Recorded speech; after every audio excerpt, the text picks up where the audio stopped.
aber schon, wenn wir daheim sind. Ja. Ist schon schön da. Du, schau mal. Das ist ja alles kaputt. Ja. Was ist denn da passiert? Ich geh schon.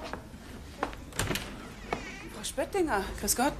Frau Reiser, Entschuldigung, wenn ich störe. Ich habe durch den Spion gesehen, dass Sie wieder da sind. Es geht um die Urlaubsvertretung, die ich bei Ihnen gemacht habe. Darf ich Ihnen den Herrn Kessmeier vorstellen, meinen Anwalt?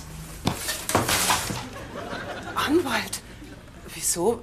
Ich weiß jetzt gar nicht, Frau Spöttinger. Schatz, kommst du einmal? Ja, was ist denn? Frau Spöttinger? Kessmeier, guten Tag. Meine Mandantin hat mich eingeschalten wegen der Schmerzen, die ihr durch ihre Pflanzen zugefügt worden sind. Was denn für Schmerzen? Ja, Frau Spöttinger hat doch in den vergangenen 4 Wochen, wo Sie im Urlaub weilten, ihre Pflanzen betreut. Unsere Mandantin im Folgenden, unsere Mandantin genannt, hat mich gebeten, dieses Schriftstück aufzusetzen.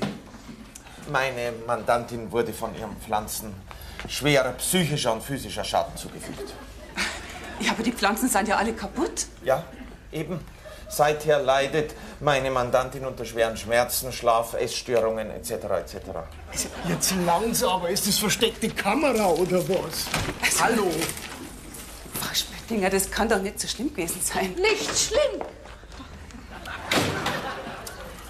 Wie kann man nur so herzlos sein? Sie haben sich natürlich freilich überhaupt keine Gedanken darüber gemacht, was ich erlitten habe.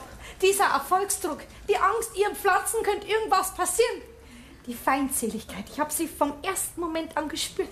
Unsere Mandantin ist an ihre psychischen und physischen Belastungsgrenzen gestoßen. Zuerst hat mich Ihr Kaktus aktiv in den Finger gestochen. Ach ja, und jetzt erzählen Sie nur noch, die Yucca-Palme hätte Ihnen mit voller Wucht ein Blatt auf den Fuß geschmissen. Ja, woher wissen Sie das?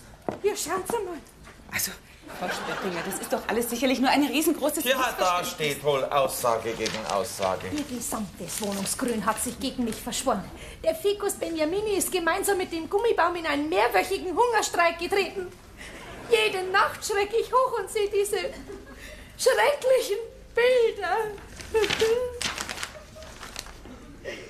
5.000 Euro? Das ist das Schmerzensgeld. Ein ärztliches Gutachten liegt bei Frau Spöttinger.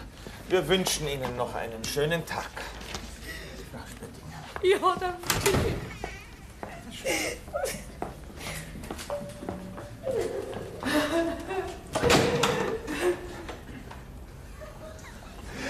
So, Frau Spöttinger, jetzt haben wir noch die Schadensersatzklage gegen die Familie Lose, auf deren Kind Sie aufgepasst haben. Da hat doch der Säugling in seiner Niedlichkeit Ihnen dermaßen zugesetzt, dass Sie Herzrhythmusstörungen haben.